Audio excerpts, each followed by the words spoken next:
میت کی طرف سے قربانی کا کیا مسئلہ ہے؟ بھائی زندگی میں قربانی کرو بھائی، مرنے کے بعد کی قربانی کی چنتا کاہے کرتے ہو؟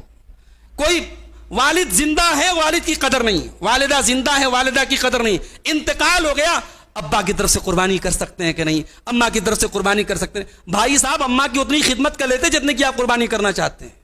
تو یہ بڑا مسئلہ ہے ہمارے یہاں کہ مردے کی طرف سے قربانی کر سکتے ہیں کہ نہیں؟ تو یاد رکھیے مردے کی طرف سے الگ سے قربانی کا کوئی ثبوت نہیں ملتا۔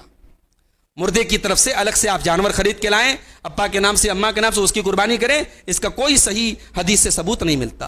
البتہ اپنی قربانی میں آپ شامل کر لیں، جب ایک جانور کی قربانی جب پورے پریوار کی طرف سے ہو سکتی ہے، اور اللہ کے نبی صلی اللہ علیہ وسلم جو قربانی کرتے تھے اس میں آپ اپنی امت کے ان لوگوں کی طرف سے بھی قربانی کرتے تھے جنہوں نے قربانی نہیں کی، اس میں زندہ مردہ سب شامل تھے، اس لیے آپ اپنے گھر کے اپنے ان رشتہ داروں کی طرف سے بھی قربانی میں ان کو شامل کر سکتے ہیں جو دنیا سے انتقال کر چکے ہیں۔ آپ مثال کے طور پر یہ نیت کر لیں کہ اے اللہ اس قربانی کو میری طرف سے، میرے گھر والوں کی طرف سے اور میرے مرحوم والد کی طرف سے، میری مرحوم والدہ کی طرف سے قبول فرما لے، یہ نیت آپ کر سکتے ہیں۔ الگ سے میت کی طرف سے قربانی کرنا یہ ٹھیک نہیں ہے۔ بڑے جانور میں گائے اور اونٹ میں 7 لوگ حصہ لے سکتے ہیں۔ اللہ کے نبی کی صحیح حدیث موجود ہے، حضرت جابر رضی اللہ تعالیٰ عنہ فرماتے ہیں کہ نبی کے دور میں ہم لوگ گائے اور اونٹ میں 7 لوگ حصہ لیتے تھے۔ حضرت عبداللہ ابن عباس کہتے ہیں کہ ہم نبی کے دور میں گائے میں 7 اور اونٹ میں 10 لوگ حصہ لیتے تھے۔ تو اس طریقے سے بڑے جانور میں حصہ لیا جا سکتا ہے، لیکن چھوٹا جانور جو ہے وہ ایک فیملی کی طرف سے کافی ہے۔ اگر مان لو ایک گھر میں 4 پریوار ہے، چاروں کی چولھی الگ الگ ہے، چاروں کا کچن الگ الگ ہے، تو وہ 4 پریوار مانا جائے گا۔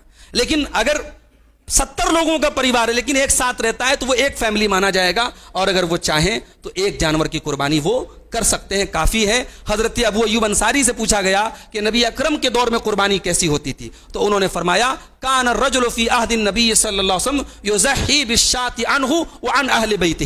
اللہ کے نبی صلی اللہ علیہ وسلم کے دور میں ایک آدمی ایک بکری کی قربانی اپنی طرف سے اور اپنے گھر والوں کی طرف سے کر لیتا تھا، فیاکلون ویطعمون، خود بھی کھاتے تھے دوسروں کو بھی کھلاتے تھے۔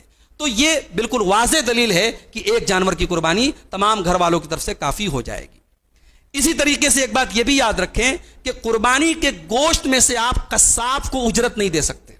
حضرت علی کہتے ہیں کہ اللہ کے نبی نے مجھے منع کیا کہ میں قصائی کو اجرت کے طور پر گوشت میں سے کچھ نہ دوں۔ آپ تحفے کے طور پر اسے گوشت دے دیں الگ بات ہے، لیکن اس کی اجرت آپ گوشت میں سے نہیں دے سکتے۔ اسی طریقے سے قربانی کی کھال سے فائدہ نہیں اٹھا سکتے، نہ تو اس کی قیمت سے فائدہ اٹھا سکتے ہیں نہ اس کی کھال کو استعمال کر سکتے، اسے صدقہ کر دینا ہے، یا تو کھال ہی صدقہ کر دیجئے یا کھال بیچ کر کے اس کی قیمت صدقہ کر دیجئے۔ قربانی کی کھال کا اپنی ذات پر آپ استعمال نہیں کریں۔ قربانی کا جانور اگر خصی ہے تو اس میں کوئی عیب نہیں ہے، خصی جانور کی قربانی اللہ کے نبی سے ثابت ہے، بلکہ بہتر ہوتا ہے، اور تجربہ اور مشاہدہ بھی بتاتا ہے کہ خصی جانور کا گوشت ہے وہ زیادہ عمدہ اور لذیذ ہوتا ہے، اس لیے اس میں کوئی حرج کی بات نہیں ہے۔ اللہ کے پیارے نبی صلی اللہ علیہ وسلم جب مدینہ آئے تو مدینہ آنے کے بعد آپ ہر سال قربانی کرتے تھے، اس لیے قربانی کرنا چاہیے۔ قربانی کی فضیلت میں کوئی صحیح حدیث نہیں ہے، یہ بھی بڑی عجیب بات ہے۔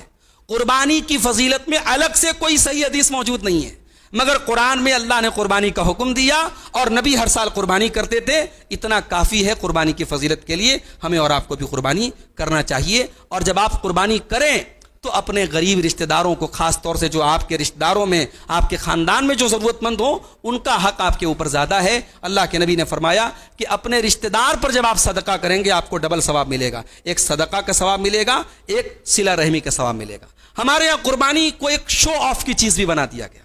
انسان کے پاس طاقت ہو چاہے نہ ہو، اگر وہ ہر سال 5 بکرا لاتا تھا تو وہ لائے گا کہیں سے انتظام کر کے۔ شو آف مت کیجیے، قربانی کو نمائش کا ذریعہ مت بنائیے میرے بھائی۔ بعض جگہوں پر دیکھا کہ صاحب 786 لکھا ہے بکرے کے اوپر اور اس کی قیمت لاکھوں میں پہنچ گئی، اللہ لکھا ہے۔ یہ سب بڑی آسان ٹیکنیک ہے، جانور کے جسم پر اللہ یا محمد یا چاند تارا بنا لینا یا 786 لکھنا ہے، سب بہت پرانا فارمولہ ہے۔ اس کی بنیاد پر جانوروں کی قیمت لاکھوں میں پہنچ رہی ہے تو یہ حماقت ہے، یہ حماقت ہے میرے بھائی، اور یہ یقیناً فضول خرچی ہے۔ آپ نارمل اپنی طاقت کے مطابق جانور لائیں اور ریاکاری سے بچیں، اور کوشش کریں کہ ان علاقوں میں جہاں قربانی نہیں ہو رہی ہے وہاں پر بھی آپ کو جانور بھیج دیں۔ ایک تو یہ کہ بھائی آپ اپنے گھر قربانی کر کے گوشت بانٹ رہے ہیں، اور کچھ علاقے اگر بنارس میں ایسے جہاں غربت بہت زیادہ ہے، کچھ جانور آپ خرید کر کے وہاں قربانی کروا دیجئے، انشاءاللہ وہ بھی آپ کے لیے ایک بڑے اجر و ثواب کا باعث ہوگا۔ اسی طریقے سے قربانی کے تعلق سے ایک بات یہ بھی یاد رکھیں کہ قربانی یہ اس کے اندر جو ہے توحید بہت ضروری ہے. قربانی کی شرائط میں سے ایک شرط یہ ہے, قربانی کا سب سے بڑا سبق یہ ہے کہ ہم اللہ کے لیے کرتے ہیں. اس لیے قربانی میں کسی اور اللہ کے علاوہ کسی ولی, کسی نبی, کسی پیر کو خوش کرنے. بعض لوگوں کو دیکھا کہ صاحب وہ اللہ کے نبی کی طرف سے قربانی کر رہے ہیں, اللہ کے نبی کی طرف سے قربانی کر رہے ہیں. نبی سے سب سے زیادہ محبت کرتے تھے صحابہ کرام نے کبھی قربانی نہیں کی. نبی کی ازواج مطہرات نبی کے کئی برس بعد تک زندہ رہیں, انہوں نے کبھی قربانی نہیں کی نبی کی طرف سے. اور آج امت کے لوگ جو ہے نبی کی طرف سے قربانی کر رہے ہیں. اللہ کے واسطے یہ فضول کام نہ کریں. جو صحیح کام ہے, جو جائز کام ہے, جو کتاب و سنت سے ثابت کام ہے, وہ کام کرے, وہی ہمارے لیے کافی ہے. اور آخر میں یہی عرض کروں گا میرے بھائیوں, ملک کا ماحول بھی آپ دیکھ رہے ہیں. قربانی میں آپ صفائی ستھرائی کا مکمل لحاظ رکھیں. یہ الگ سے کہنے کی ضرورت بھی نہیں ہے. ہمارا دین پاکی اور صفائی کا دین ہے. اگر قربانی کے تہوار کے بعد اگر ہماری گندگیوں کی وجہ سے اگر ہمارے علاقوں سے خود ہمارا اگر گزرنا دوبر ہو رہا ہے تو اس کا مطلب کہ ہم نے صفائی ستھرائی کے اصولوں کا لحاظ نہیں رکھا. کنٹینر بنے ہوئے ہیں آپ کے ملبے, انہی کنٹینروں میں جانے چاہیے. ادھر ادھر گوشت کی بوٹیاں پھینک دینا, کتوں کا پورے محلے میں ان بوٹیوں کو جو ہے ادھر ادھر لے کے جانا, یہ ہماری اس عبادت کا اور ہمارے اس تہوار کا بڑا گھناؤنا مذاق ہے میرے بھائیوں. گوشت اگر اپنے رشتہ داروں وغیرہ کیا لے کے جائیں, کور کر کے لے جائیں. یہ ہم اس ملک میں میلی جلی تہذیب کے ساتھ رہتے ہیں. اس ملک کا ایک بڑا طبقہ ایسا ہے جو گوشت نہیں کھاتا ہے, جو ان تمام چیزوں کو دوسری نظر سے دیکھتا ہے. ہمیں بلا وجہ ان کے جذبات کو مجروح نہیں کرنا ہے. ہم اپنی آرام سے اپنی قربانی کریں, لیکن کھلے راستوں میں, عام راستوں میں نہ کریں. اپنے گھروں میں, پرائیویٹ پلیسز میں کریں, اور گوشت وغیرہ کو شو نہ کریں. بعض لوگ قربانی کے ویڈیو بناتے ہیں, سوشل میڈیا پہ ڈالتے ہیں. یہ بھی فی الحال حالات کے مطابق بالکل یہ نادانی کی حرکت ہے. ان تمام حرکتوں سے بچیں. اللہ سے دعا کیجیے رب العالمین ہماری قربانیوں کو قبول فرمائے, ہمیں اخلاص کے ساتھ قربانی کرنے کی توفیق عطا فرمائے. ایک بڑا ضروری مسئلہ بیان کرنا رہ گیا کہ جس کو قربانی کرنا ہو اس کے لیے لازم اور ضروری ہے کہ وہ چاند دیکھنے سے لے کر کے قربانی کرنے تک اپنے بال اور ناخن نہ کاٹے.